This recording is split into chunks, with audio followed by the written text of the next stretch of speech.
Assalamualaikum warahmatullahi wabarakatuh. Waalaikumsalam warahmatullahi wabarakatuh. Alhamdulillahirrabbilalamin, pada siang hari ini saya bisa bersilaturahim di UIN Malang, tempat saya dulu belajar pertama kali tentang sastra. Terima kasih atas undangannya Pak Edi, atau biasanya saya memanggilnya Pak Toyib, dan kepada Bu Rina, dulu juga menjadi dosen saya. Terima kasih, akhirnya saya diberi kesempatan lagi untuk bertemu dengan para mahasiswa di UIN Malang.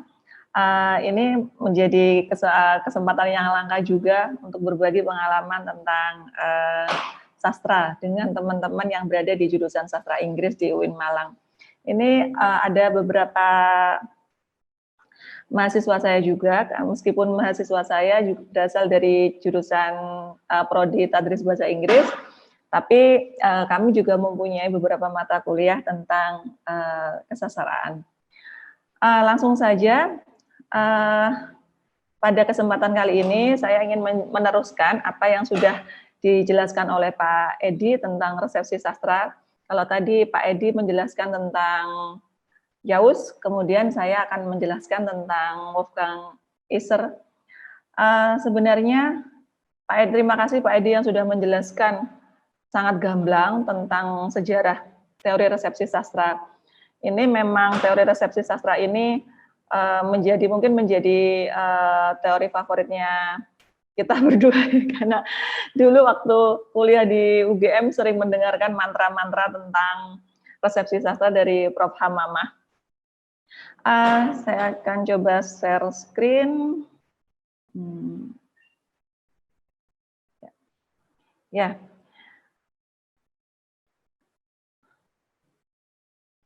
Jadi nanti saya hanya akan menjelaskan mungkin sekilas saja tentang tesis-tesis pemikiran dari Iser, yang selebihnya sudah dijelaskan dengan sangat panjang dan sangat gamblang oleh Pak Edi tentang sejarah resepsi sastra.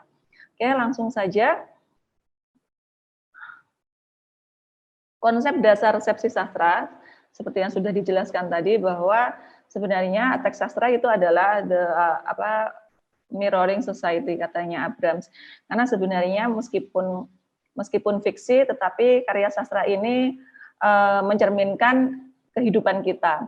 Jadi kalau saya sering bilang kepada para mahasiswa saya lebih suka membaca novel sejarah daripada buku sejarah itu sendiri. Karena bagi saya novel sejarah itu lebih menghadirkan kebenaran begitu.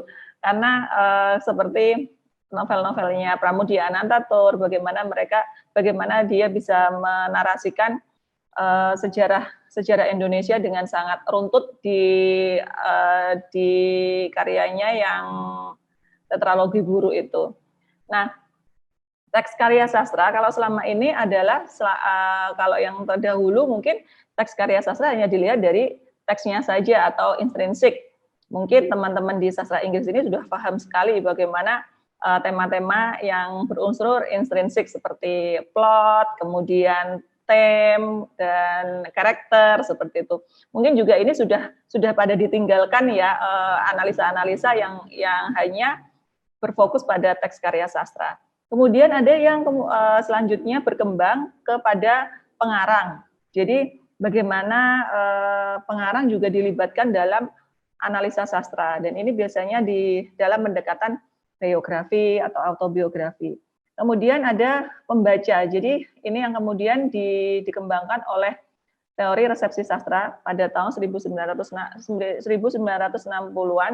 Jadi masih muda, di mana karya sastra itu hanya bisa berbunyi atau hanya bisa berfungsi ketika dibaca. Nah, ini yang akan menjadi fokus kajian kita atau menjadi fokus kajian di resepsi sastra. Nanti ini kemudian saya akan mengenalkan siapa sih Wolfgang Iser ini. Nah, seperti yang sudah dijelaskan oleh Pak Edi tadi, bahwa Yaus pun juga berasal dari Jerman. Wolfgang Iser juga lahir di Jerman pada tanggal 22 Juli tahun 1926 dan meninggal pada tanggal 24 Januari 2007. Jadi selisih 10 tahun dari Yaus yang meninggal pada tahun 1997. Kemudian Isar belajar ilmu sastra di Universitas Leipzig. Kalau saya dengar Leipzig ini, saya teringat novelnya Amba, yang salah satu tokohnya itu kuliahnya di Leipzig. Kemudian meraih gelar doktor di Heidelberg, Inggris, dan kemudian menjadi pengajar di beberapa negara, termasuk di Asia juga. Isar dikenal dengan teori resepsi sastra yang dikembangkan pada tahun 1967 saat dia bekerja di Universitas Konstan. Makanya kenapa aliran resepsi sastra ini juga dikenal dengan aliran Konstan. Kemudian the poles of literary works, atau ada dua dimensi dari karya sastra, yaitu artistik dan estetik. Kalau artistik itu teks yang diciptakan oleh pengarang. Nah, jadi yang diciptakan oleh pengarang, yang kemudian sebenarnya pengarang sendiri mempunyai virtual reader atau seorang pembaca yang dalam proses kreatifnya pengarang itu dia dimunculkan. Jadi dia sudah mempunyai bayangan seperti apa sih pembaca yang akan membaca karya sastra saya ini. Namanya virtual reader. Nah, kemudian ada yang kedua adalah estetik. Estetik di sini adalah pemaknaan yang dihasilkan oleh pembaca. Jadi kalau menurut Isar sendiri, karya sastra memang tidak bisa berarti atau tidak bisa berbunyi tanpa pemaknaan yang dihasilkan oleh pembaca. Jadi di sini adalah pemaknaan pembaca atau kesadaran penuh pembaca ini sangat penting dalam konsep pemikirannya Isar ini. Nah, di sini nanti saya akan berfokus pada estetik ya, di mana pemaknaan karya sastra ini tadi dihasilkan oleh pembaca. Jadi memang intinya pada teori resepsi sastra ini adalah bagaimana karya sastra ini menghasilkan sebuah pemaknaan dalam kesadaran seorang pembaca. Jadi karena memang resepsi sastra seperti yang sudah sudah dijelaskan oleh Pak Edi Thoib tadi, banyak dipengaruhi oleh hermeneutik dan juga semiotik. Jadi di mana pengarangnya udah mati ya. Jadi fokusnya ke pembaca, tafsirnya pembaca.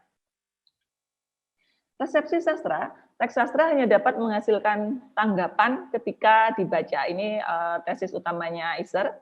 Kemudian resepsi sastra secara singkat dapat disebut sebagai aliran yang meneliti teks sastra yang menitikberatkan pada pembaca yang memberi reaksi atau tanggapan terhadap teks itu.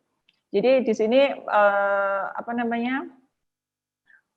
peran pembaca sangat penting ya, karena pembaca itu mempunyai pengalaman yang berbeda-beda, pembaca mempunyai masa lalu yang berbeda-beda. Jadi kalau tadi ada berbeda jenis kelamin saja sudah memberikan tafsir yang berbeda begitu terhadap teks. Karya sastra akan menghasilkan pembacaan dan interpretasi yang beragam. Tentu saja seperti tadi yang digambarkan oleh Pak Edi tadi ada gambar duck sama rabbit. Mungkin satu orang bilangnya itu duck, yang satunya lagi bilang itu rabbit. Makanya ketika saya membaca teori-teori resepsi sastra ini juga mengingatkan kepada saya bahwa sebenarnya setiap kejadian itu juga netral begitu. Jadi dan itu setiap orang aja yang mempunyai interpretasi yang berbeda-beda. Seperti kita menginterpretasi sebuah karya sastra. Mungkin kalau kita menginterpretasi sebuah kejadian, mungkin ada orang yang bilang ini menyedihkan ya, ini biasa aja ya, ini menyakitkan ya. Itu ternyata tergantung pada interpretasi masing-masing orang. Dan itu sama aja pada interpretasinya seorang pembaca kepada sebuah karya sastra. Kemudian karya sastra akan memiliki keragaman pembacaan, pemahaman, penilaian sepanjang masa atau dalam golongan komunitas tertentu. Jadi keragaman pembacaan ini, jadi contohnya satu karya sastra Mungkin contohnya seperti ayat-ayat cinta gitu kan, itu juga mempunyai keragaman penafsiran yang berbeda-beda antar pembaca. Dan kan seperti yang sudah dijelaskan tadi bahwa tafsir pada karya sastra itu tidak ada yang tunggal, karena mereka mempunyai interpretasi yang berbeda-beda dan sudut pandang seseorang itu selalu berkembang begitu. Dan dalam golongan komunitas tertentu, semisal kalau tadi disebut saya Kartini, padahal ya enggak juga ya, tapi saya memang fokusnya selama ini senang belajar tentang kesetaraan gitu. Jadi kalau melihat karya sastra yang membahas tentang poligami, biasanya saya agak-agak sensitif, tapi berbeda dengan orang lain yang melihatnya biasa aja gitu kan, melihat poligami ya biasa aja gitu. Berbeda dengan orang-orang yang mungkin mempunyai pemahaman yang berbeda soal melihat poligami. Kemudian dalam pandangan Isser, teks dianalisa berdasarkan efeknya bagi pembaca. Dalam bukunya The Act of Reading, Isser menyebutnya sebagai wirkung. Wirkung di sini adalah kesan pembaca pada teks yang kemudian menciptakan sebuah kesan, imajinasi, dan sudut pandang yang diciptakan oleh pembaca. Jadi sebenarnya kalau menurut Isser, teks itu hanya sebuah simbol yang kemudian nyambung ke pembaca. Jadi pembaca itu mempunyai yang akhirnya membuat sebuah imajinasi sendiri, membuat dunia sendiri terhadap atau kesan terhadap karya itu sendiri. Kalau Yaus tadi adalah horizon harapan. Nah, kalau di Isser menyebutnya sebagai wirkung. Mungkin kesan pembaca yang pasti berbeda-beda dalam melihat sebuah karya sastra. Contohnya kayak tadi yang sudah saya sebutkan mungkin tentang ayat-ayat cinta. Setiap orang pasti mempunyai interpretasi yang berbeda-beda dan sudut pandang yang berbeda-beda terhadap itu, dan itu berdasarkan pengalaman, kemudian pengetahuan yang dimiliki oleh setiap pembaca. Proses konkretisasi, proses pembacaan pada karya sastra yang dipengaruhi oleh pengalaman dan pembacaan karya-karya sebelumnya, lalu menghasilkan efek estetik. Seperti yang saya jelaskan tadi bahwa sudut pandang setiap pembaca atau setiap manusia itu selalu berkembang. Jadi kadang kita membaca sebuah karya sastra, kok ini hampir sama ya dengan karya sastra sebelumnya. Apalagi kalau kita membaca sastra-sastra populer. Sastra-sastra populer ini biasanya memang hanya berdasarkan pada market saja sih, jadi bukan pada ideologi seorang pengarang. Jadi ketika saat ini yang lagi booming mungkin tentang novel-novel metropop atau novel-novel tentang novel-novel keislaman gitu yang berbau-bau agama gitu. Pasti kalau itu lagi booming, pasti nanti ada beberapa karya sastra yang akan menghasilkan karya-karya sejenis. Jadi biasanya akan memberikan efek kepada pembaca, ini kok hampir sama ya dengan karya sebelumnya. Jadi kayak seperti menyambung dengan karya sebelumnya, dan itu kemudian bisa dianalisa menjadi salah satu metode penelitian dalam resepsi sastra, kalau katanya Pak Edi tadi, intertext gitu kan. Nah, kemudian pengalaman pembaca adalah pusat dari proses pembacaan karya sastra.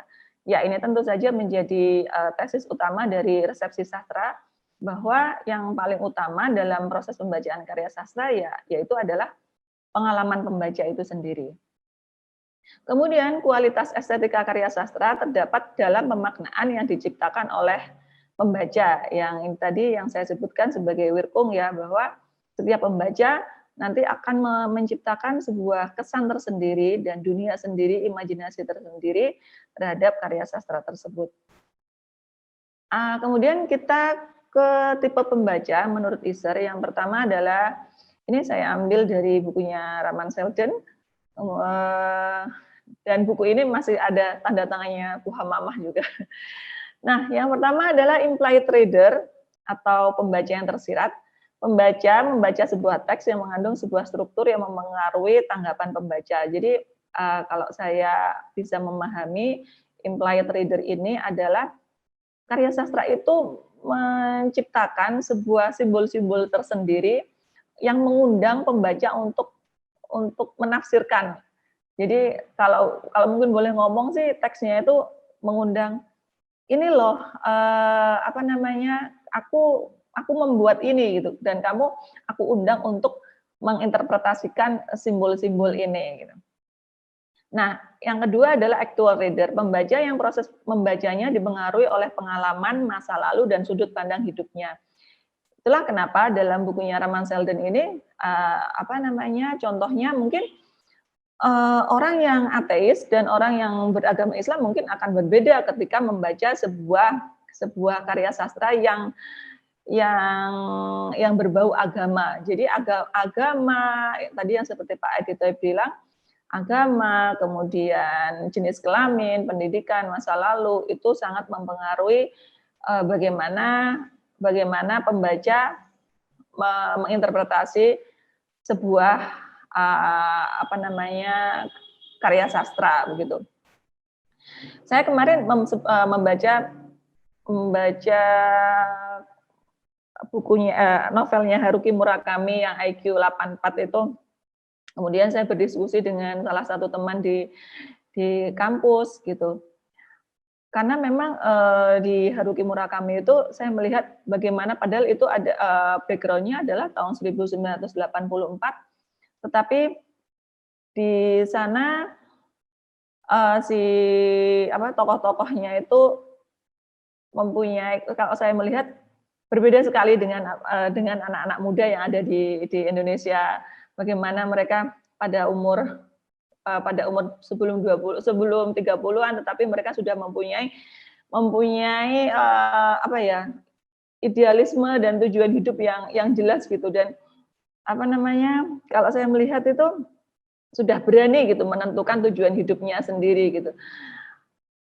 Tetapi mungkin kalau menurut pembaca yang mungkin yang berbeda dengan saya, mungkin kalau namanya ibu saya yang membaca, pastinya hidup kok begitu, memilih hidup sebagai single, kemudian tidak berkeluarga, kemudian tidak punya anak. Mungkin bagi pembaca di Indonesia itu masih kok gitu.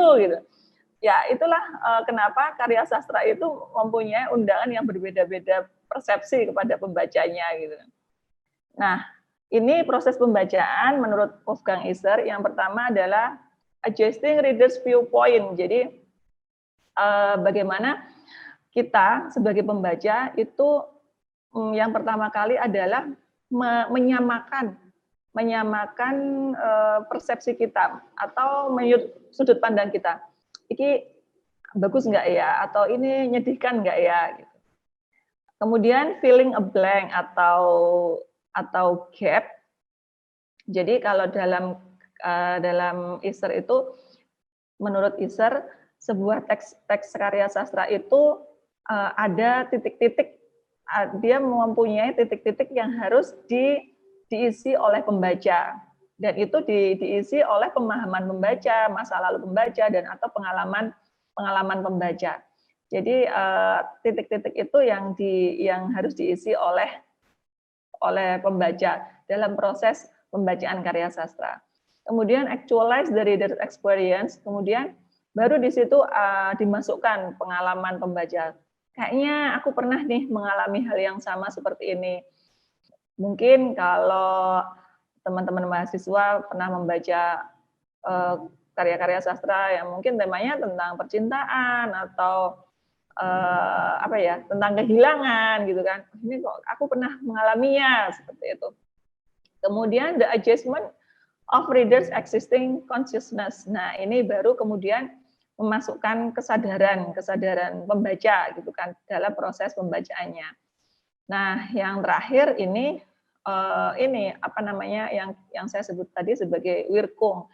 Jadi pembaca memproduksi atau menciptakan sudut pandang dia sendiri, atau dari proses pembacaan tadi yang akhirnya dia menyimpulkan sendiri dan akhirnya membuat sebuah imajinasi tersendiri gitu. yang mungkin akan berbeda-beda di setiap pembaca. Ini saya ngasih contoh, ada salah satu puisi yang tadi punyanya Jokpin, saya baru aja beli bukunya. Ini mungkin kita bisa kita bisa membacanya dengan memakai metode pembacaan dari resepsi sastra ya. Bangun kerja, bangun kesiangan, hujan masih tekun bekerja, malas mandi, keburu dipanggil kopi, saatnya dipanggil kopi, saatnya duel dengan nasib, tangan kosong, 1 lawan 1, menang lumrah, kalah tetap gagah. Sebenarnya sih masih ingin indahoy di tempat tidur, berpelukan dengan agama. Nah, mungkin ini yang bisa relate banget, itu adalah orang-orang yang harus kerja setiap hari, termasuk kita sebagai dosen ya.